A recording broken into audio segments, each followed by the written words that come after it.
Hello, welcome back again. I hope you had a chance to learn those chords that we learned in the last lesson, the E chord, the A chord and the D chord.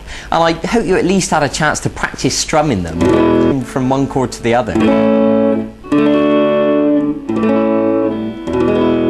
Now what I'm going to show you today is a way of strumming with the playing sound much more interesting.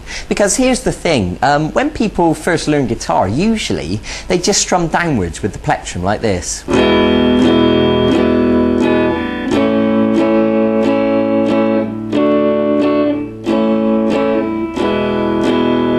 And that's okay, but after a while you'll find that that starts to sound quite boring. So what I want to do is give you a more interesting strumming pattern that will make it sound a lot more alive. And also I'm going to show you a new chord today. It's the G chord. So this strumming pattern is a downstroke, an upstroke, a chop, I'll explain that in a minute, and an upstroke. So when we put that together it sounds like this.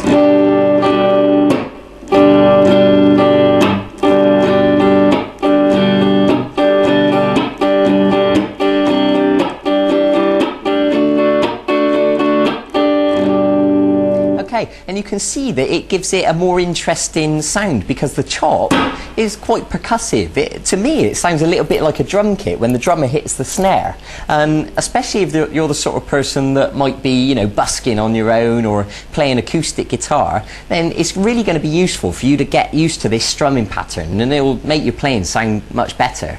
Okay, so let's begin. Now the first thing I want to show you is this new chord, the G chord. I think you'll find it straightforward. It's the middle finger on the 6th string at fret 3, the first finger on the 5th string at fret 2, and then these two fingers, the 3rd finger goes on the 2nd string at fret 3, and the little finger goes right next to it on the 1st string at fret 3. So if you just want to look at that chord diagram next to me just to clarify what those notes are, and you're going to use the plectrum to strum all the strings. Now you should know by now, if you remember me telling you in the last lesson, that you should be arching these fingers up and there should be plenty of space underneath, and you should be holding down with lots of pressure, and the back of the finger shouldn't be accidentally touching the string behind it, so that when you strum all the notes it should sound like this. Nice and clean and clear. So if you need to practice that for a second, by all means pause the video and just make sure you got that right. So this strumming pattern, so we're going to strum downwards and then upwards, and then we're going to do this chop. Right, so let me explain that now. Now what the chop is we're going to use the palm of our hand to touch all the strings like this. And what happens is our hand comes, the palm touches all the strings, and then the plectrum follows through, but because we're touching the strings all the notes are muted like that.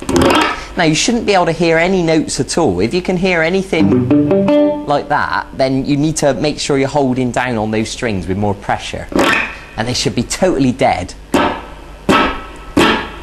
So that'll take a little bit of practice, and eventually you can bring your hand down and chop all in one motion like that.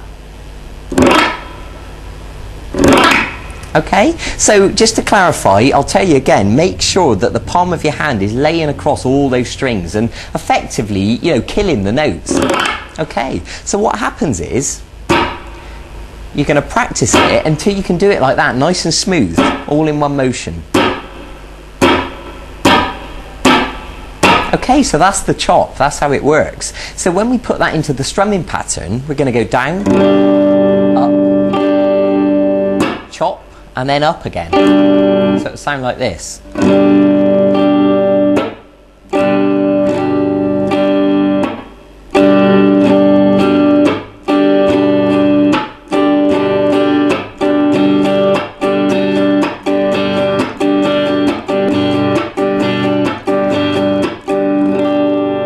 Okay, now it's easier said than done. I expect that'll take you quite a bit of time to practice that. I mean, I know it takes my students quite a while before they really get the hang of it. So that's brilliant. So go easy on yourself. Don't give yourself any pressure to be able to play that straight away. Be patient with yourself. Stop the video. In fact, watch the video several times if you need to. That's fine. Okay, so, and also once you've practiced that, you can apply it to the other chords that you know. You can do it on the E chord. and the A, and the D.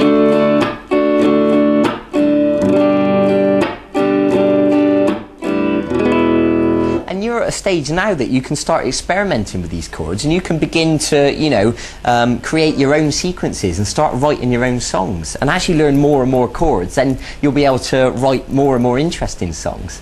Okay, so that's what I want you to do. I want you to practice the G chord as well as practicing the 3 other chords that we learned before. And I want you to practice that strumming pattern, the down, up, chop, up.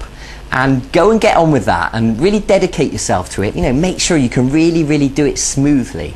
Okay, and I'll see you in a few days for the next segment of this e-course. We're going to learn something a little bit different. We're going to move away from chords and we're going to learn what's called the blues scale. And I'm going to begin to teach you how to improvise. So it's all going to get more exciting from here on in. So thanks for joining me. Go and get on with that. Go and begin practicing right now. And also, if you want to go and look at the website and check out the archive and see if there's any songs you want to learn. Because if you're brave enough to sort of, you know, go and tackle those now, then that would be brilliant. And you can start to build a repertoire of songs that you can play to people, you know, play at parties or whatever. So, thanks for joining me. I'll see you in a few days for the next segment of this course. Bye-bye.